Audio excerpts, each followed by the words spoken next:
Assalamualaikum warahmatullahi wabarakatuh.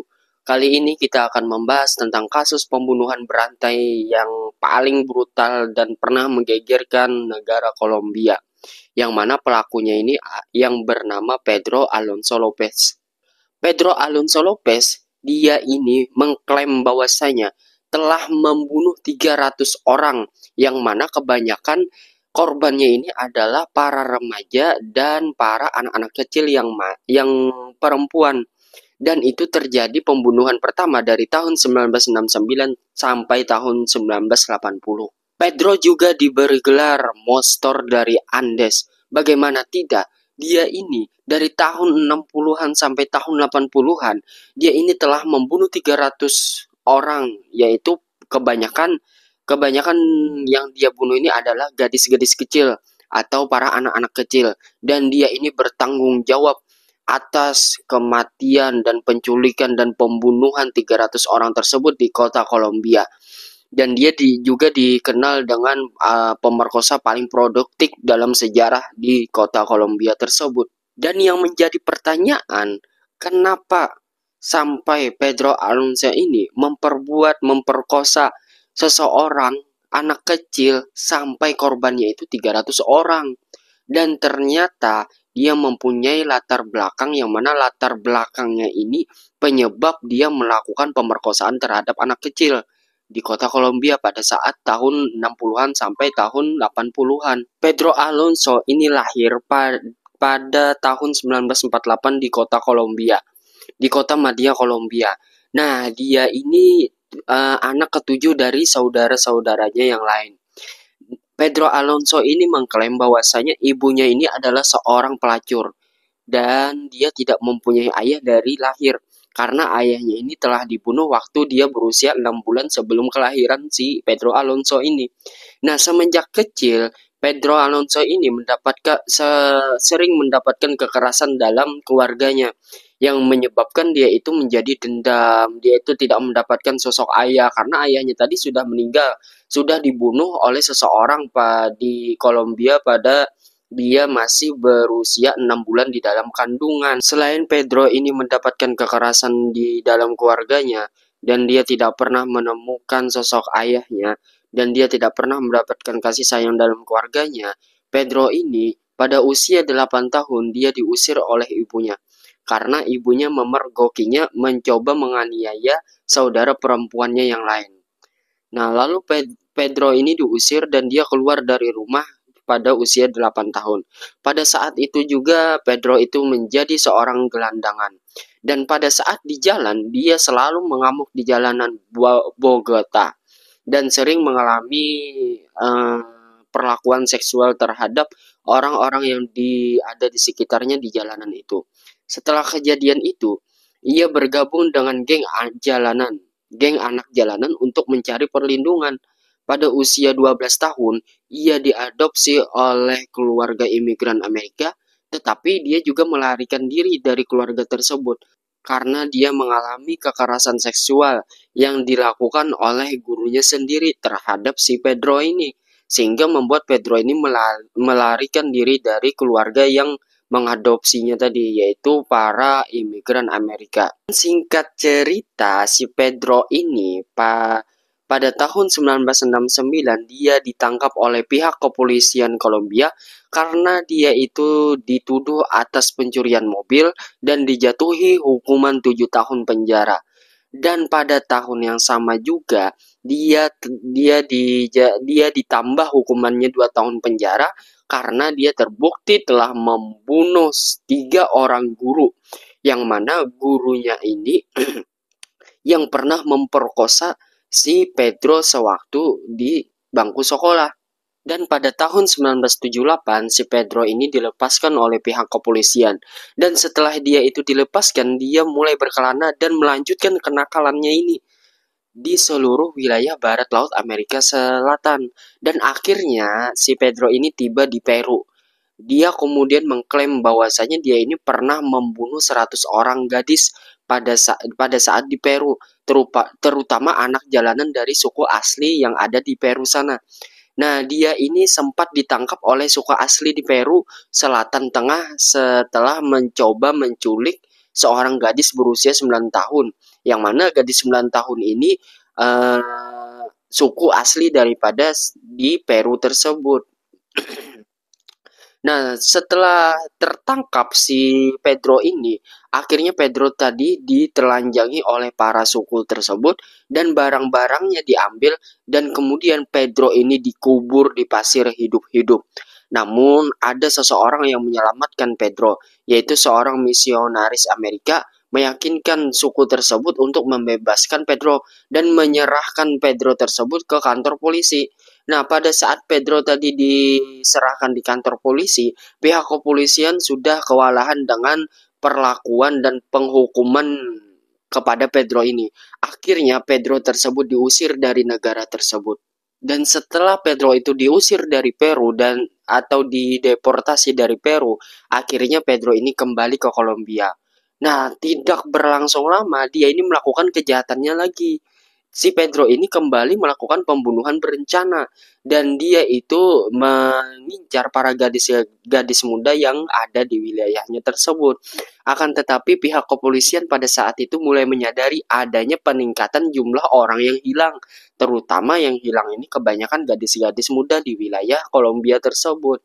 Nah, akan tetapi para kepolisian Kolombia itu tidak menyangka bahwasanya si Pedro ini adalah pelakunya. Mereka menyangka dan menyimpulkan bahwa penghilangan paksa tersebut kemungkinan besar merupakan kasus perdagangan manusia yang dilakukan oleh para gangster pada saat itu. Dan akhir daripada pembunuhan yang dilakukan oleh Pedro pada bulan April 1980, daerah Ambato, Ekuador dilanda banjir bandang yang mengungkap sisa-sisa tubuh beberapa gadis muda yang sebelumnya dilaporkan hilang. Pengungkapan ini mendorong para kepolisian pada saat itu untuk membuka kembali penyelidikan mereka dan berkontribusi terhadap penangkapan Pedro Alonso Lopez, karena pada saat itu kebanyakan yang di tubuh-tubuh gadis muda itu kebanyakan sidik jari Pedro masih melekat di para korban tersebut. Hingga pada akhir tahun yang sama, si Pedro ini akhirnya ditangkap. Tidak berlangsung lama setelah kejadian banjir tersebut, ada seorang wanita lokal Kolombia yang bernama Carvina. Nah, dia itu melakukan perjalanan ke pasar bersama putrinya yang masih berusia 12 tahun yang bernama Mari.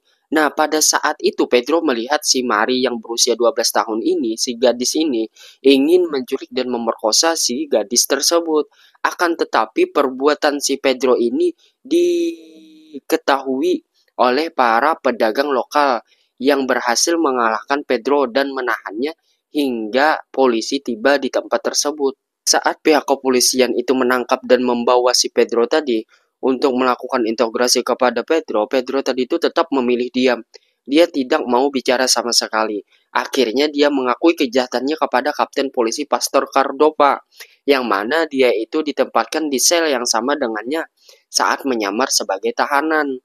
Nah, si Pedro ini mengaku bahwasanya dia ini membunuh ratusan lebih daripada gadis, yang mana lebih dari 200 gadis di Ekuador, sekitar puluhan di Peru, dan lebih banyak lagi di Kolombia.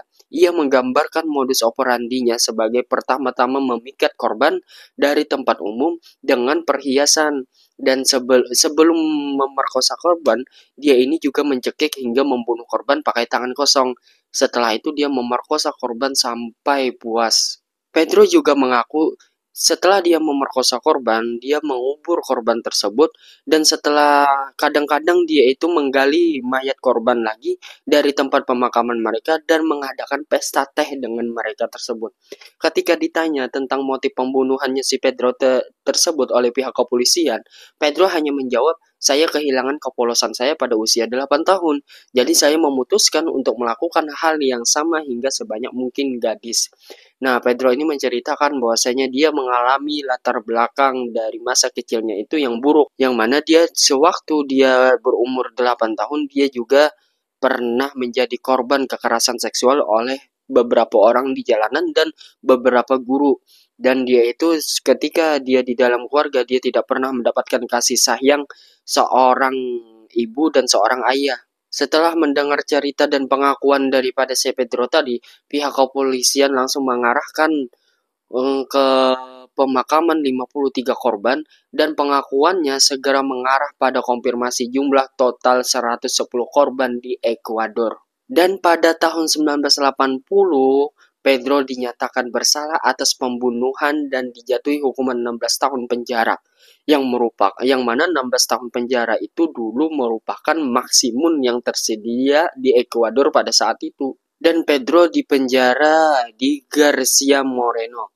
Akan tetapi dia dibebaskan dari penjara 2 tahun lebih awal pada tanggal 31 Agustus 1994. Nah, dalam sebuah wawancara, Pedro ini beberapa kali membahas tentang pembebasannya, bahwasanya dia ini bebas karena dia ini berperilaku baik, dan dia ini juga menggambarkan dirinya sebagai orang abad ini. Dia mengatakan dia dibebaskan ini karena berperilaku baik. Setelah dibebaskan, si Pedro ini dideportasi ke Kolombia dan ditahan sebagai imigran ilegal saat tiba di sana sebelum diserahkan kepada pihak berkuasa Kolombia. Para jaksa dan para hakim pada saat itu di Kolombia tidak bisa menerima kasus terhadap si Pedro ini karena setelah diselidiki oleh para psikolog, ternyata si Pedro ini mengalami gangguan jiwa, lalu dia dirawat di rumah sakit jiwa. Dan pada tahun 1998, si Pedro ini dinyatakan dia ini telah waras dan dibebaskan dengan jaminan denda. Nah, dengan syarat ia harus melaporkan kepada pihak yang berwenang secara berkala. Namun diberikan kebaikan oleh para jaksa, akan tetapi si Pedro ini seringkali melarikan diri. Dan singkat cerita, ada seseorang yang bertemu Pedro pada bulan September 1999 ketika ia mengunjungi kantor catatan sipil nasional, yang mana dia ini untuk memperbarui kartu kewarganegaraannya. Dan pada tahun 2002 ternyata di Kolombia itu mengalami pembunuhan terhadap para gadis muda lagi, yang mana modus operandinya ini sama yang dilakukan oleh si Pedro tadi. Akhirnya pada tahun 2002, Kepolisian Nasional Kolombia dan Interpol mengeluarkan surat perintah penangkapan si Pedro atas pembunuhan yang memiliki beberapa kemiripan. Nah, akan tetapi pada 2005 surat perintah Interpol tersebut dinonaktifkan. Tetapi si Pedro ini masih menjadi buronan sampai saat ini. Dan sampai saat ini pun kehidupan dan status Pedro itu masih belum diketahui oleh pihak yang lain. Nah, ini menjadi kasus pembunuhan terbesar yang pernah terjadi di Kolombia, Peru, dan Ekuador. Yang mana kasusnya ini mengancam kepada anak-anak muda, yaitu kepada gadis-gadis muda yang usianya ini masih di bawah 15 tahun. Semoga kejadian yang dilakukan oleh Pedro Alonso Lopez ini tidak pernah terjadi di Indonesia. Apalagi sampai terjadi di keluarga kita. Na'udzubillah min dzalik. Oke teman-teman, jangan lupa subscribe, like, dan komen. Assalamualaikum.